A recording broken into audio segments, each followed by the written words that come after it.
Ei, hoje é sábado, dia de se atualizar com o líder. Oi, pessoal! Nesse sábado vou trazer 3 assuntos para vocês.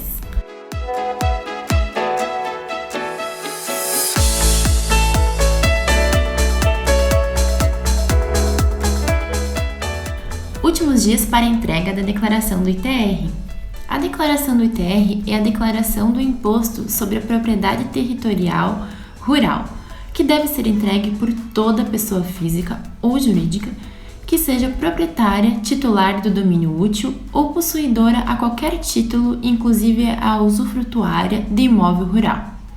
Na declaração do ITR, estão obrigadas a apurar o imposto toda pessoa física ou jurídica, desde que o imóvel rural não se enquadre nas condições de imunidade ou isenção do ITR, o Imposto sobre a Propriedade Territorial Rural. E o prazo de entrega da declaração do ITR está acabando, se encerra no próximo dia 30 de setembro.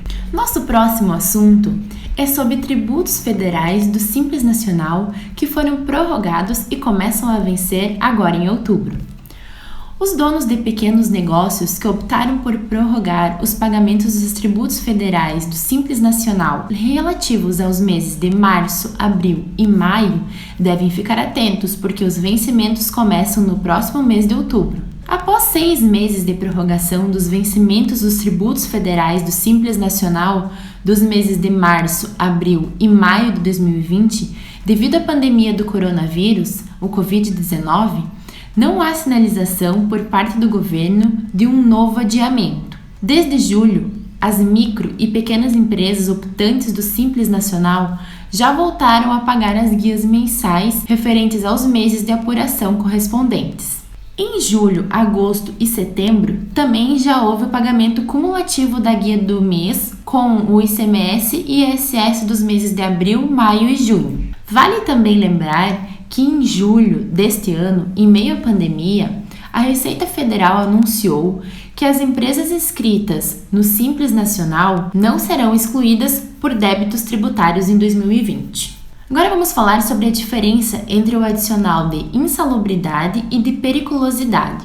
A periculosidade diz respeito a algo que é altamente perigoso e que o trabalhador estará literalmente arriscando a sua vida ao exercer sua atividade profissional. Vou citar alguns exemplos: explosivos, produtos inflamáveis, energia elétrica e também o profissional de segurança, pois ele atua correndo risco de ser roubado ou sofrer violências físicas.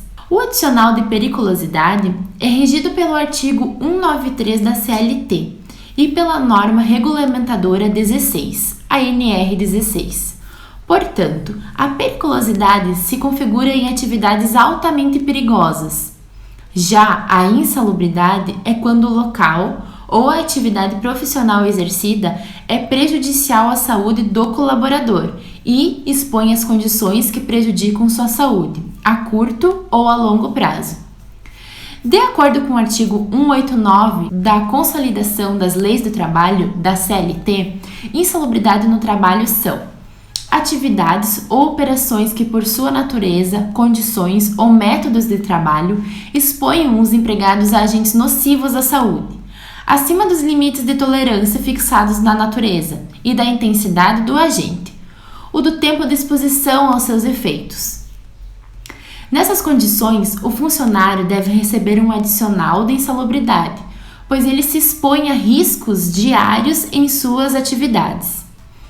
Esse adicional garante que o colaborador seja bonificado por seu esforço. Uma outra diferença entre periculosidade e insalubridade se dá na forma de cálculo do adicional. Existem graus que definem o quanto uma atividade é insalubre e assim a empresa calcula o adicional de acordo com esses graus. Já no caso das atividades que envolvem certa periculosidade, não existem graus. O trabalhador deve receber um adicional de 30% em seu salário. O cálculo da insalubridade é especificado por representantes da categoria, ou, em alguns casos, a organização pode se basear no valor do salário mínimo vigente. De qualquer forma, a empresa possui as seguintes opções: salário mínimo, salário base, salário piso da categoria e por convenção coletiva. Dentre essas opções, existem as porcentagens sobre o grau de insalubridade, que podem ser 10%, que é o grau mínimo de insalubridade, 20% o grau médio e 40% o grau máximo de insalubridade. Vale lembrar que a porcentagem aplicada à atividade deve ser paga separadamente do salário do colaborador. Então, em sua folha de pagamento, o adicional constará como um valor à parte. Vamos supor que a atividade tenha grau médio de insalubridade, o percentual de 20%. Em nosso exemplo, vamos utilizar como base de cálculo o salário mínimo nacional, que é utilizado na maioria dos casos. Para chegar no resultado é simples, é calcular 20% de 1.045. O resultado é 209, portanto, 209 será o valor de insalubridade a qual o funcionário terá direito a receber. O mesmo cálculo deve ser feito para quem se encaixa nos demais graus de insalubridade, 10 ou 40%.